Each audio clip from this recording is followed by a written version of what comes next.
Hiding death from your children is one of the worst things you can do to them. I'm going to tell you why and what you can do instead of keeping it a secret.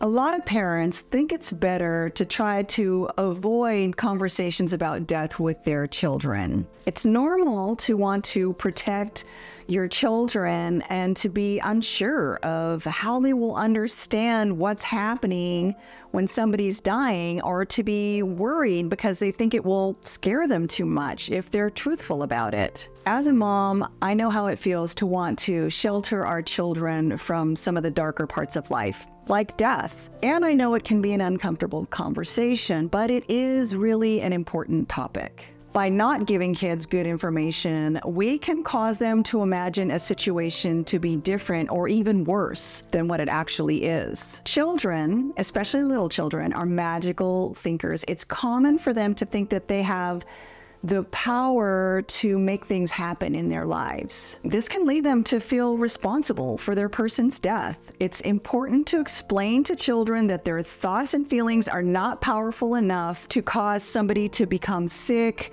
or to cause them to die. Kids also worry about their own well-being, so when someone dies, it's easy for them to think that that might happen to them. When I was about 5 years old, my grandfather died. My mom explained his death to me by saying that he had gone to sleep and would never wake up. Talk about creating insomnia for a child. I vividly remember one night walking out into the living room and telling my mom that I was so scared that she was going to die. And my mom said, well, just think about something nice like flowers. So I went toddling back to my room, and then a few minutes later was back out in the living room again, this time even more upset, crying to my mom and saying, when I think about flowers, I think about cemeteries, and when I think about cemeteries, I think about you dying. I don't know what she said to me at that point. Hopefully it was something kind and compassionate. My mom is a very loving mom. Just that back then, parents weren't as good about explaining death. They kept things like that kind of secreted away from their children. And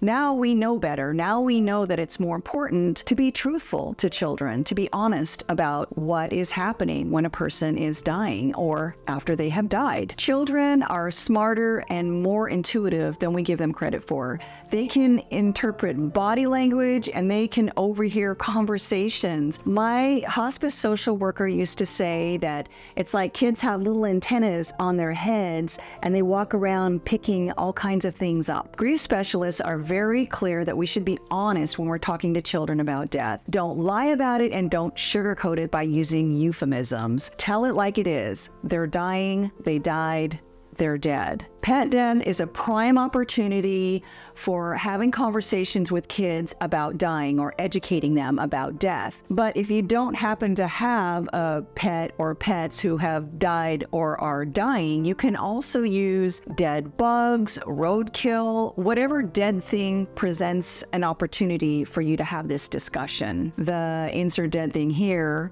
died. Their body has stopped working. They're not going to drink. They're not going to eat. They're not going to move.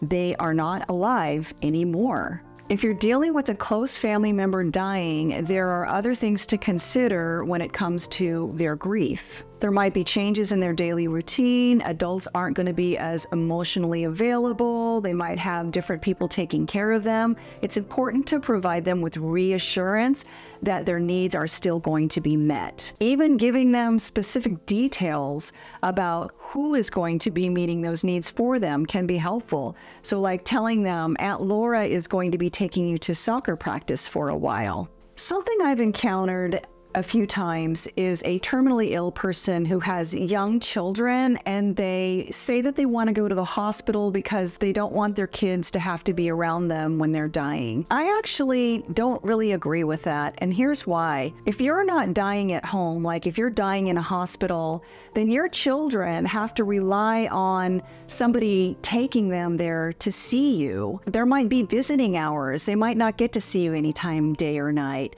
If you're at home, then your child can see you anytime they want to. You're always going to be available to them.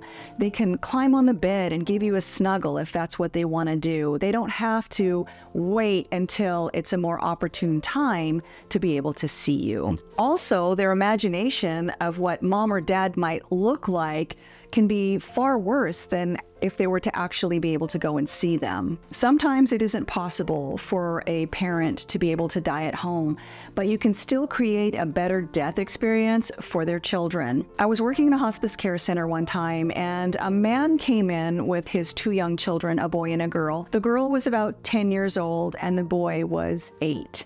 And he asked me if I would explain to them what dying was going to be like. Their mom was over in the hospital with cancer, and they were going to be transferring her to our hospice care center. And he just really wanted them to know truthfully what to expect. So I kind of took him aside and I said, "How detailed do you want me to be?" And he said, "I want you to be honest with them. Just tell them everything. They've been through this process the whole way. They have seen her dying this whole time, and I really want you to be real with them." So I said, "Okay." And we stepped into an empty room, and I went through the stages of dying with these children. I explained everything to them, what to expect to see when their mom was dying, and I answered their questions. About a week later, I was at the nurse's station, and this little girl came up to me, and she had a box, and she opened up the box, and there were these little glass necklaces inside of it.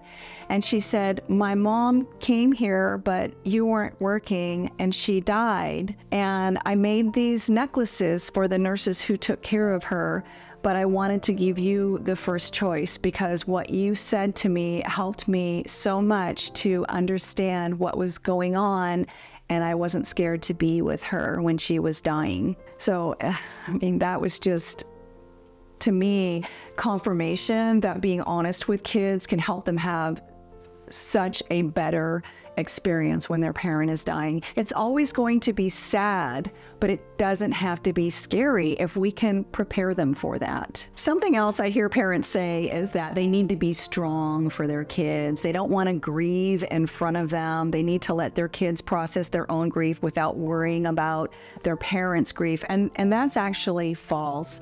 It's okay for children to see their parent grieving. It's normal and it's natural, and it's okay for them to see you cry, and you can tell them, "I'm sad. I am sad that grandma died or dad died or whoever died." It's okay to have those honest, real emotions come out with your kids. It lets them know that it's okay for them to cry and to feel that way as well. So don't try to hide your grief. Share that emotion with your children. Of course, you have to be age appropriate when you're talking to your children about death. Littler kids need simpler explanations, and older kids need more detail. And as children go through new developmental stages and they start to comprehend things differently or better, they might do what we call regrieving, which means revisiting the death of a person. So don't be surprised if years after someone has died, they start talking about that experience again and having more questions. Just be supportive and answer their questions as best as you can, and understand that this is just really normal. If you feel uncomfortable talking to your children about death, that's okay. That is normal. It will get easier, but if at first you don't have all the questions, let them know. Be honest with them. Tell them that you don't know, but you'll find out. There are a lot of great resources you can research on the internet. And if you have a child who is dealing with a family member who's on hospice, you can also look to the team social worker or spiritual care counselor or their grief support services for guidance and help in talking to them about what is happening. I'm also going to go ahead and put some links to resources in the video description. And if you have any recommendations, please make sure that you drop them in the comments.